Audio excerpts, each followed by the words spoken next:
ফেব্রুয়ারিতে নির্বাচন হবে না। সামনে যদি আয়নাগর প্রচেষ্টা করা হয়, আমরা সে আয়নাগর কেন ডিজিএফ এর হেডকোয়ার্টার ভেঙে দিব। আসসালামু আলাইকুম রাহমাতুল্লাহ। আপনারা ইতিমধ্যেই অবগত হয়েছেন, ফেব্রুয়ারিতে নির্বাচন হওয়ার কথা ফাইনালি ঘোষণা করা হয়েছে। আমাদের ডক্টর ইউনূস তিনি ঘোষণা দিয়েছেন ফেব্রুয়ারিতে কনফার্ম নির্বাচন হবেই। কিন্তু এনসিপি আবারও ঘোষণা দিলেন ফেব্রুয়ারিতে নির্বাচন হবে না। আসলে কেন হবে না, কি কারণে হবে না, এই ব্যাখ্যা তিনি সুন্দর করে দিয়েছেন এনসিপির পক্ষ থেকেই। যখন বলা হয়েছে ফেব্রুয়ারিতে নির্বাচন করা হবে না, করতে দেওয়া হবে না, তখনই সামনে যারা শ্রোতা ছিলেন তারা তাদের পক্ষে সমর্থন করে সকলেই গর্জন দিয়েছেন। অবশ্যই এনসিপির সঙ্গে আমরা সকলে একমত। সাধারণ জনগণ তারা বলতে চাচ্ছেন। তো যাই হোক, এই বিষয়ে কি বলেছেন আমরা সুন্দর করে প্রথম থেকে শেষ পর্যন্ত শুনবো, তাহলেই স্পষ্ট হয়ে যাবে আসলে এনসিপি কি বলতে চাচ্ছেন। এনসিপির পক্ষ থেকে কি ঘোষণা আসলো, কেন নির্বাচন ফেব্রুয়ারিতে হবে না, আমরা অবশ্যই প্রথম থেকে শেষ পর্যন্ত শুনবো, তাহলে স্পষ্ট হয়ে যাবে। তো যাই হোক, কথা নয়, আমরা চলে যাবো সেই কাঙ্ক্ষিত ভিডিও ক্লিপ শোনার জন্য। ফেব্রুয়ারিতে নির্বাচন হবে না। সামনে যদি আয়নাগর প্রচেষ্টা করা হয়, আমরা সে আয়নাগর কেন ডিজিএফ এর হেডকোয়ার্টার ভেঙে দিব। ফেব্রুয়ারিতে নির্বাচন হবে না, ডিজিএফ এর সদর দপ্তর ভেঙে দেওয়া হবে, এই বক্তব্য এনসিপির মুখ্য সমন্বয়ক নাসিরউদ্দিন পাটোয়ারি। অবশ্যই এটা সংস্কার করতে হবে। এদিকে নাসিরউদ্দিন পাটোয়ারির সাথে সুর মিলিয়ে ডিজিএফআই নিয়ে কড়া মন্তব্য করেছেন এনসিপির আরেক নেতা হাসনাত আব্দুল্লাহ। এজেন্সিগুলো মিডিয়াকে নিয়ন্ত্রণ করে, এজেন্সিগুলো হচ্ছে ব্যুরোক্র্যাটদেরকে নিয়ন্ত্রণ করে। সেজন্য ডিজিএফআই নামে যে সংগঠনটি রয়েছে সেটির বিরুদ্ধে যথাযথ ব্যবস্থা নিতে হবে।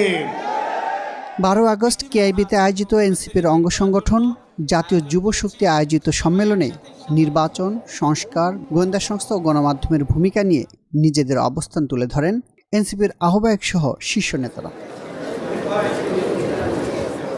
যুব শক্তির সম্মেলনে নাসিরউদ্দিন পাটোয়ারি বলেন, এম্বাসিগুলো আবারও কলকাঠি নাড়তে শুরু করেছে, কিন্তু পেছনের দরজা দিয়ে কাউকে কিছু করতে দেওয়া হবে না। আওয়ামী লীগ এবং জাতীয় পার্টি ছাড় পাবে না।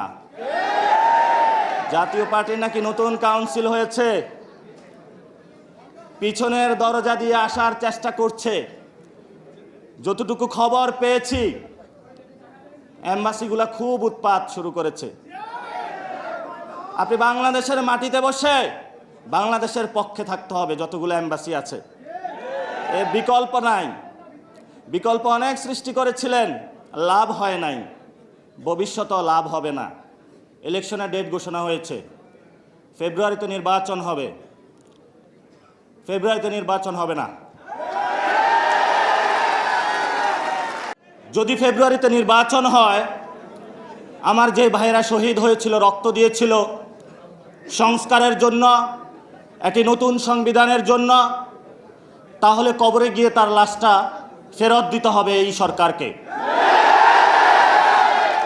আমার যে ভাইয়ের হাতটা চলে গিয়েছিল, যদি সংস্কার কাজ শেষ না করে নির্বাচন হয়, তাহলে এই সরকারকে আমার ভাইয়ের হাতটা ফিরিয়ে দিতে হবে। যে মায়ের বুক খালি হয়েছিল, যদি সংস্কার ছাড়া, একটি নতুন সংবিধান ছাড়া বাংলাদেশে নির্বাচন হয়, তাহলে ওই মায়ের বুকের সন্তানকে ফেরত দিতে হবে। এই সম্মেলনে ডিজিএফ এর কার্যক্রমের কড়া সমালোচনা করেন এনসিপি নেতা হাসনাত আব্দুল্লাহ। প্রশ্ন তুলেন মিডিয়ার ভূমিকা নিয়েও। এজেন্সিগুলো মিডিয়াকে নিয়ন্ত্রণ করে, এজেন্সিগুলো হচ্ছে ব্যুরোক্র্যাটদেরকে নিয়ন্ত্রণ করে। সেজন্য ডিজিএফআই নামে যে সংগঠনটি রয়েছে সেটির বিরুদ্ধে যথাযথ ব্যবস্থা নিতে হবে। পৃথিবীতে আর কোনো অর্গানাইজেশন নেই। আপনি যদি সিআইএর কর্মকাণ্ড দেখেন, তারা ইন্টারনাল এই ডোমেস্টিক পলিটিক্স নিয়ে তারা কখনোই, আপনি দেখবেন ডিজিএফআই বিদেশে বাংলাদেশ নিয়ে কি ষড়যন্ত্র হচ্ছে সেটি নিয়ে কোনো তথ্য নেই। তারা একটা রাজনৈতিক দলের সাথে আরেকটা রাজনৈতিক দলের, একটা রাজনৈতিক নেতার সাথে আরেকটা রাজনৈতিক দলকে কিভাবে মুখোমুখি দাঁড় করিয়ে দেওয়া যায় সেটি নিয়ে তারা দিনরাত হচ্ছে ব্যস্ত থাকে। আমরা বলবো আপনারা আপনাদের কাজ করেন। এই আনঅডিটেড আপনারা যদি দেখেন ডিজিএফআই এর কিন্তু অর্থ কখনো হিসাব করা হয় না। একটা আনঅডিটেড একটা ফান্ডেড একটা প্রতিষ্ঠান হচ্ছে ডিজিএফআই, এবং সেটাকে দীর্ঘদিন গুম খুন হত্যার সাথে সেটাকে জড়িত করা হয়েছে। দুঃখজনকভাবে আমরা দেখছি রাষ্ট্রের অনেক বড় বড় কর্তা ব্যক্তিত্ব এখন ডিজিএফআই এর পক্ষে দাঁড়িয়ে যাচ্ছে। আমরা চাই এই প্রতিষ্ঠানটাকে সংস্কার করতে হবে, প্রয়োজনে এই প্রতিষ্ঠানটাকে ব্যান করে দিতে হবে। এ সময় এনসিপির আরেক নেতা সার্জিস আলম গণমাধ্যমের ভূমিকা ও তার বিরুদ্ধে বিএনপি নেতার করা মামলা নিয়ে প্রশ্ন তুলে হুঁশিয়ারি দেন। আমরা একটা অন্যায়ের প্রতিবাদ করলে, আমরা সত্যি কথাটা তুলে ধরলে, আমরা যখন যৌক্তিকভাবে সমালোচনা করি, তখন আমাদের বিরুদ্ধে 10 কোটি টাকার মানহানির মামলা দেওয়া হয়। তখন আমরা মনে করি এগুলো হচ্ছে আমাদেরকে ভয় ভীতি দেখানোর লক্ষণ। আমরা এটাও বিশ্বাস করতে চাই, এই যে কিছু মানুষ যারা এই কাজগুলো করে, আমরা বিশ্বাস করতে চাই তারা বিএনপির প্রতিনিধিত্ব করে না। আমরা বিশ্বাস করতে চাই তারা অতি উৎসাহী হয়ে ফুটেজ খাওয়ার আশায় এই কাজগুলো করছে।